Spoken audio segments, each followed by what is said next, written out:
Welcome to Vocal Tips in 10 with me, voice professional and your host, Amber Mog Cathy. The show where every week you'll get actionable tips in vocal technique, artistry, health, and more, all in 10 minutes or less. Your best voice is just a tip away, so let's go. Hello, friends. Welcome to Vocal Tips in 10. I'm Amber, and today we are jumping into vocal cool downs. I've gotten so many questions about this lately. Maybe it's because it's so hot out, but loads of singers asking me, how do I cool down my voice? I'm just now hearing about this. I feel like we all know a lot about vocal warm-ups, or at least we've heard about them. Know that ideally, if we do a few exercises to warm up our voice, meaning get our vocal cords ready to move from speaking level to a much broader, more athletic range and singing level, we're all aware of that and we know its benefits, whether we do them or not. I highly recommend you do them. But people don't know as much about vocal cool downs, and research shows vocal cool downs, that is taking your voice after athletic activity, after a big practice or after a gig, and doing exercises that then move the voice from that broader, more athletic range back to speaking voice, back to neutral, back to less effort. Research shows that doing regular vocal cool downs actually contribute more to your overall vocal health, consistency, and longevity. So vocal cool downs do not have to be long. Vocal cool downs can be 2 minutes. 30 seconds, to be totally honest, can make a difference. And if I'm going to do more than, 3 to 5 minutes of a vocal cool down, I'm not vocalizing more than that. I am stretching the body. I might be massaging the jaw, releasing the tongue, right? Getting some tension released in my body, which is my instrument, but vocalizing a few minutes or less, and you are likely good to go. So as I said before, what we want to do is exercises that take us from this broader range back to speech. So the great thing about that is you can use a lot of the same sounds, a lot of the same exercises that feel good for you that you use for a warm-up. But in a warm-up, we start at speech, we expand our range. In a cool down, we're going to start at a broader range, bring it back to speech. So I'm going to give you a few different exercises in this episode that I personally love for a vocal cool down, so you can play with them in your own voice. So I love sliding intervals. I love them for all kinds of things. I especially love them for a warm-up. And many times for my warm-up, I'll do them starting low, gradually moving higher and back down on some kind of an SOVT. SOVT stands for semi-occluded vocal tract. So that sounds like a lip trill. A raspberry, which is just with the tongue out and oscillating. A hum with your tongue out. There's so many options. Singing through a larger straw into shallow water. Singing through something like a singing straw, a voice straw. There's so many different options. You can do what feels good for you. How I flip this when I'm doing a cool down is in a warm-up. I might do a sliding third, 3 notes apart, followed by sliding fifth, 5 notes apart, followed by sliding octave, 8 notes apart. So stretching out that range. I'm just going to flip that in a cool down. So a sliding octave to a sliding fifth to a sliding third. See how that's bringing me back to that more narrow speech range. So here it is on my, let's say, lip trill.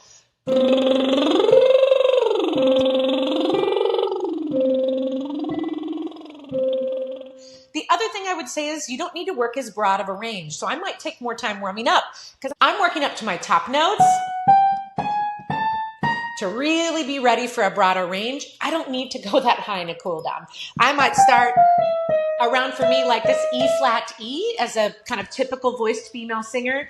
Take it down a little bit lower and bring it right back to speech. So I love sliding intervals, and I like to take that octave coming back to a fifth, going to a third, so the range is getting smaller. You also don't have to do all of those connected if that feels difficult or not great or whatever it is. You can just do a sliding fifth, just do a sliding third, just do a sliding octave. I love those. Other types of exercises I personally like to do for a cool down and I find can be beneficial for many singers are exercises that kind of help release the jaw and the tongue. Those articulators are so active when we sing. So one that I love is tongue circles. It looks goofy, like so many of these do, but it's really effective. So your mouth is going to be closed. You're going to take your tongue and lick the front of your top teeth, bottom teeth, top teeth, think in a circular clockwise motion. So let's say to the right in a circle. I might do 3 or 4 of those, and then to the left in a circle, 3 or 4 of those. So let's just take this, let's say on a 3-note scale. I'm going to take my tongue, make a circle, licking my top teeth, bottom teeth, top teeth on the front on a 3-note scale. I'm going to do the opposite direction. I might do 2 or 3 of those. I really like that when it starts to stretch the root of the tongue. If I do a few of these and I'm like, oh, my jaw kind of aches, then I'll go in, take my hands, do a little targeted massage there. I like to what I call play piano, which is just kind of press my fingers with a little bit of pressure along my jawline, along my cheeks. We can keep a lot of pressure there.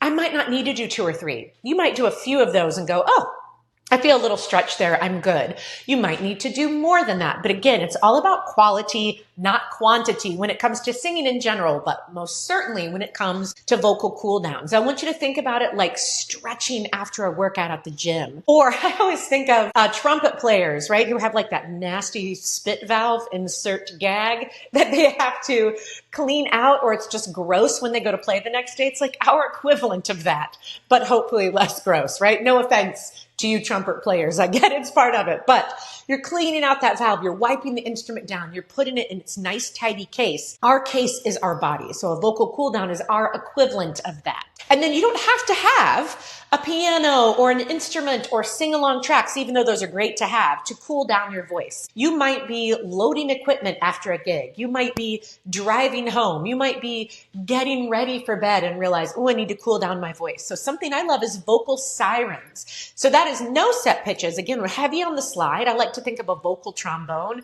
sliding through every note, but for this, we're just going to start low, stretch up high, and come back down low. So let's go back for me to that lip trill.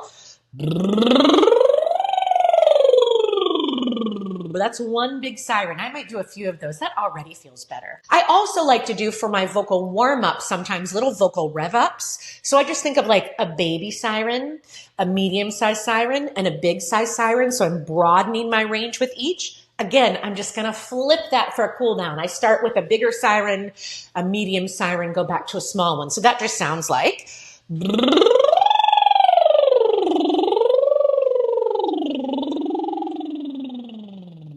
I am telling you, just doing a little baby handful of these for this episode, I feel better. And then, like I said, I might stretch my tongue out, massage my jaw, roll my shoulders, kind of roll my head and neck, just kind of release the body. A couple minutes. Like I said, 30 seconds is better than nothing. If you start incorporating some vocal cool downs, playing with some of this, seeing what feels good in your voice, I bet you're going to be thanking me later if you haven't started playing with these yet. If you would like to have access to my massive library of vocal exercises with sing-along audio tracks for everything, with a video breakdown from me, with a new workout every single Monday, you should check out my voice gym. No more wondering what you have to practice. I just hand it to you every week. I'll put it in the notes below. And then the voice gym is part of my Vocal Pro Collective. And I will just say that is my people, my community, my favorite place to be.